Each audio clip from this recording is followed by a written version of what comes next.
j'adore visualiser Purusha et Prakriti. Mm. Tu sais, l'être avec un E majuscule qui s'apparenterait au divin. Mais en fait, non, pas tout seul. Parce que sans présence de Prakriti, la déesse, il n'y a pas de divin. Le divin, c'est déjà un couple Mm. de quelque chose qui est étant mais inactif, et d'autre chose, la déesse qui est pure puissance, Shakti. Alors pour que le monde apparaisse, il faut un désir. Parce que d'un être étant qui ne désire pas, fondamentalement, qui n'est pas actif, et la pure puissance, il faut qu'il y ait un désir pour que le monde apparaisse. Et il faut aussi qu'il y ait un espace, évidemment. Et sattva, l'apparition de l'univers, quoi, mais l'apparition de moi ou de la planète Terre, d'un animal ou quoi, tout ce qui apparaît suit ce chemin. Une situation aussi, un événement. Tout ce qui apparaît, un Ok. événement, un événement, c'est la conjonction d'actes de différentes entités du monde. Mm. Les actes convergents, ça fait une situation.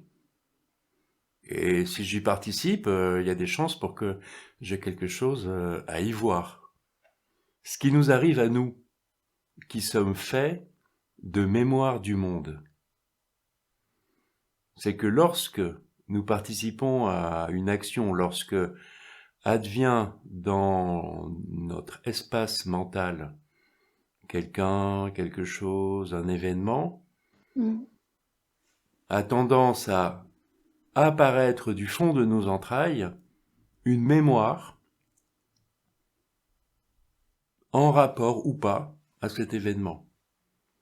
Un barbu arrive et je vois un terroriste. C'est juste, pour quelqu'un d'autre, ce serait un symptôme. Mm.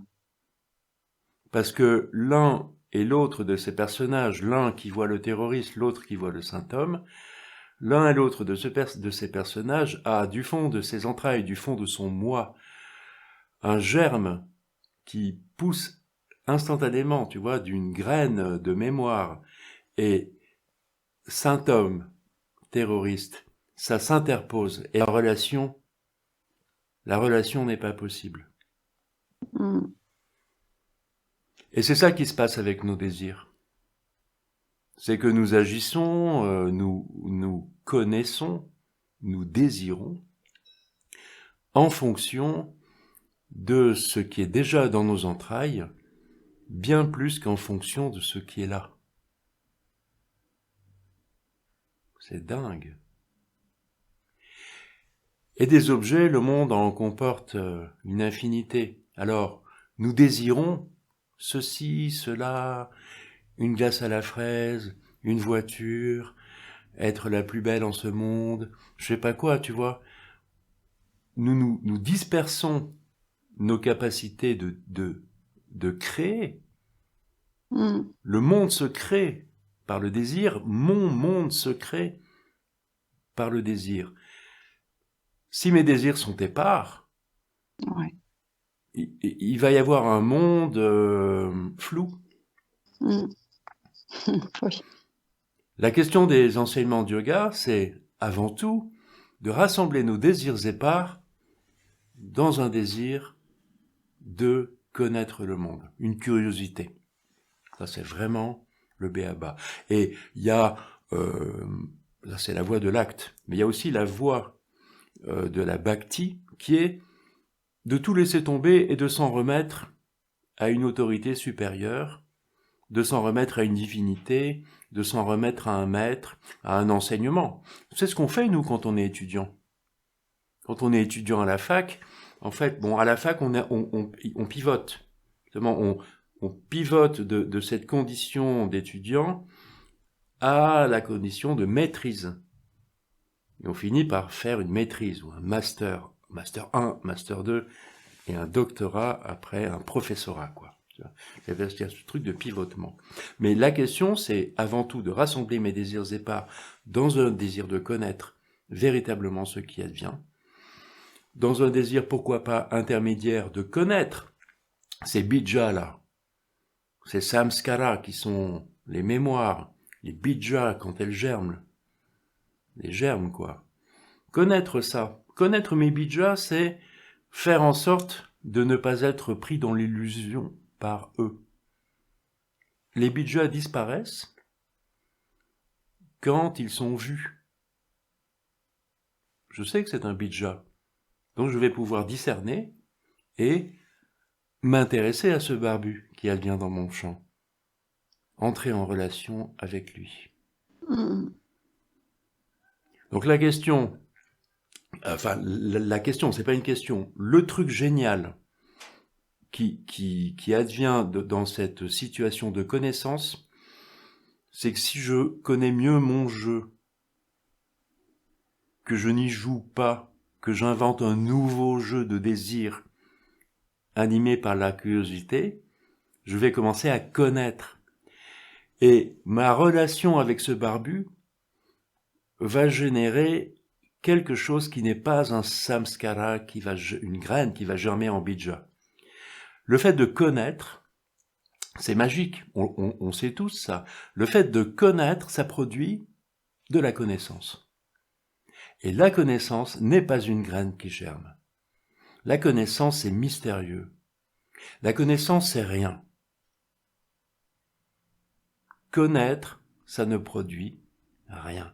Sur le moment, ça produit de la joie. On fait « Ah ouais, c'est tout à fait ça ». Tu sais, comme quand on est, grâce à une œuvre d'art, qu'elle soit musicale ou quoi, ou grâce à un effort suivi d'un repos, je parle souvent de « je marche en montagne, j'arrive au sommet de la colline et tout à coup je réalise l'amplitude du paysage et de l'espace, la terre sous mon bassin si je m'assieds ». Tu sais, c'est waouh, là, ces instants qui se traduisent donc physiquement, c'est de la joie. Mais ça ne procure rien d'autre que la réitération de ça. C'est-à-dire rien de spécial. Sinon peut-être un désir encore, une curiosité encore, pour conserver cet état d'ouverture ailleurs. Tu vois, mais ça, ce n'est pas une graine qui germe, ce n'est pas une mémoire qui germe, ce n'est pas un samskara. Et donc c'est une façon de stopper le samsara, de stopper les cycles qui se reproduisent. Alors, en tant qu'être vivant, on ne stoppera jamais vraiment les cycles qui se reproduisent. Déjà parce que nous vivons dans un monde de cycles. Chacune de mes respirations est un cycle qui se reproduit, mais pas de souci, hein, jamais à l'identique. Les journées que je vis, il y a l'aube, le midi, le crépuscule. Ça apparaît, ça se déploie sa vie, ça se résorbe, et le lendemain, ça recommence. En fait, il n'y a pas vraiment de problème. Le problème, pour nous, ce qui est cause de souffrance, c'est d'être séparés du monde. D'abord parce que, en notre cœur divin, c'est une inadéquation qui est provoquée. Pas en notre cœur. C'est-à-dire qu'il y a, mon cœur vit quelque chose de divin, et moi, je suis pris dans un truc qui n'a rien à voir. Donc la souffrance vient de cet écart, de cette distorsion entre la nature de notre cœur et tous les endroits plus ou moins loufoques et artificiels dans lesquels nous sommes dirigés. Un cœur ouvert et pur n'a pas de question de souffrance. Je me casse la jambe, c'est très embêtant et ça fait mal. Mais là où ça vire au cauchemar, c'est quand ça panique. Mais se casser la jambe et s'en occuper sérieusement, voir comment ça peut se dérouler bien, bon, c'est rien à voir. Rassembler mes désirs épars, alimenter la curiosité et connaître, la connaissance ne produit qu'un désir de connaissance. La connaissance ne produit, entre guillemets, rien. Sinon, c'est de joie momentanée. Mm. Donc la connaissance, ce que je ressens et ce que je trouve que ça va dans le sens de ce que tu dis, pour moi c'est plutôt libérateur. C'est plutôt libérateur et ce que ça induit, c'est quelque chose finalement qui se passe sur le moment, dans le présent, une joie éventuellement, comme tu dis. Mais il y aura pas on restera pas relié à à ce moment par des mémoires, comme tu disais, je sais pas, avec le barbu, de peur, enfin de méconnaissance en tout cas. Tout à Donc fait. si on est, voilà, la relation, la réelle mise en relation est libératrice. Moi, ce que je ressens, c'est ça allège et ça permet d'avancer vers autre chose. Mm. Bon, alors évidemment, c'est pas si simple. Ah bon? Il y a deux formes d'ignorance. C'est l'aversion et l'autre, c'est l'attirance. Donc là, on était plutôt sur l'aversion. Mais l'attirance est une source d'absence du réel tout aussi forte, voire encore plus forte, Mm. parce que plus discrète. Oui. Être attaché à ce moment passé où j'étais en randonnée et ne rien vouloir du monde que ces instants-là. Tout le reste ne m'intéresse pas. Les gens négatifs, l'actualité, la politique, rien ne m'intéresse, je ne suis là pour personne. Je suis seulement pris, possédé, par une illusion d'un instant de joie passé. Mm. Complètement perché.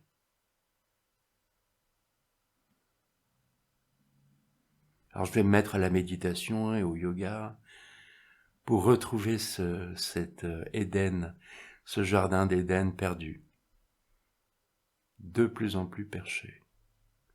Tu vois, c'est grave. Le sujet est très grave. Hein. Mm. Bon, on rigole, enfin je rigole, moi ça me fait rire, mais c'est grave.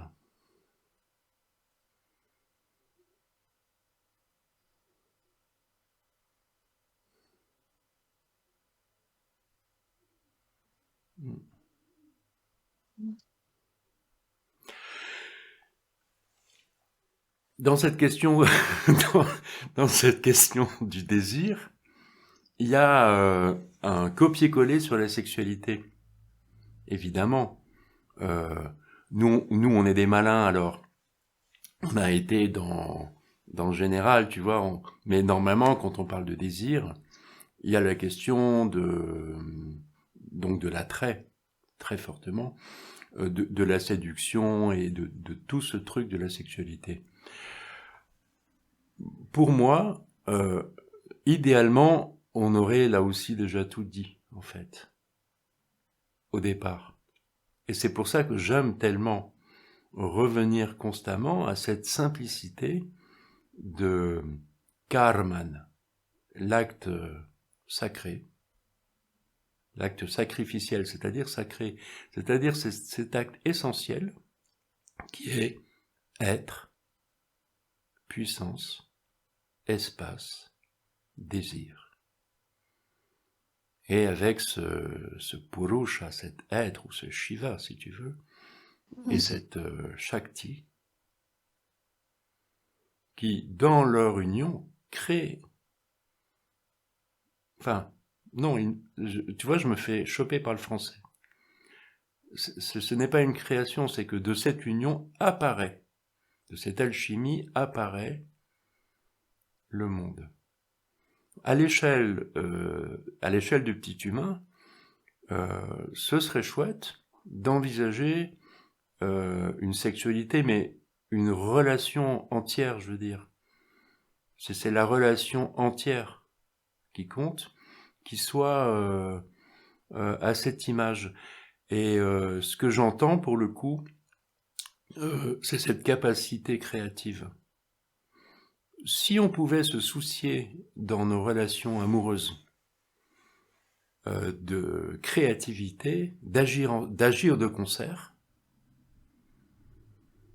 il y aurait quelque chose vraiment en rapport avec Karman, et non pas avec ce jeu du samsara, qui est qui est aussi une évolution, hein, c'est aussi une respiration, il n'y a pas de problème. J'agis, ça crée de la mémoire se renforce, les bidjas apparaissent, et donc il y a ce cycle de qui je suis. Et ça, c'est normal. Je ne disais pas ça tout à l'heure pour dire c'est l'horreur absolue. C'est le fonctionnement normal. C'est ce désir et cette peur qui font que nous restons vivants dans un monde complexe. Tous nos conditionnements de base font que nous sommes vivants, font que nous savons nous orienter, nous savons ce qui est bon ou pas à manger, ce qui est un poison et ce qui est comestible, tu vois. Donc il n'est pas question de se priver de cela. Mais être absolument pris dans l'existentiel, c'est une source de souffrance. Ça, on le voit bien. Et donc tout à l'heure, j'essaie de te faire apparaître comment ne pas être limité à l'existentiel et peut-être se diriger vers quelque chose de plus essentiel. Alors avec les relations amoureuses, c'est la même chose en fait. Plutôt que de désirer posséder, c'est-à-dire souvent de rentrer dans une relation de marchandage, de relation de désir. Tu sais, comme on disait à la cour de récré, un tel ou une telle à la cote. Tu sais, ou pas la cote, qui a un terme boursier, je trouve ça très marrant, parce que oui, sur le marché de la sexualité, il y a une bourse, donc qui est la cour de récré, et il y a des cotes plus ou moins hautes, et donc les individus ont des cotes. Et dans ce rapport marchand, où on essaye d'attraper le truc le plus coté, tu vois, c'est complètement dément quand même, les jeux auxquels on se livre. Donc on rentre dans un rapport de force pour avoir. Et à ce jeu-là, cette créativité commune, elle n'est pas du tout prise en compte. Alors, oui, ou peut-être après, plus tard, mais dans un premier temps, là, c'est tellement pas la question, quoi. La relation sexuelle serait, enfin sexuée, quoi, serait la relation au sens large déjà, mais sexuellement purement dans un lit, c'est la même chose en fait. Est-ce qu'on est en train de se livrer à une sorte de match performatif, ou est-ce qu'on crée ensemble? Que chacun regarde vraiment, c'est encore une affaire super grave.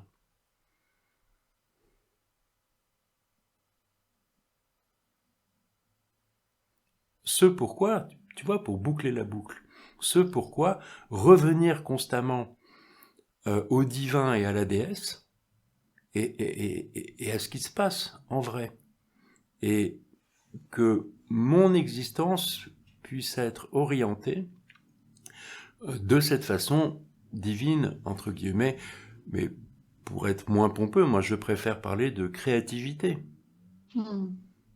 d'engagement dans la créativité, dans un acte créatif.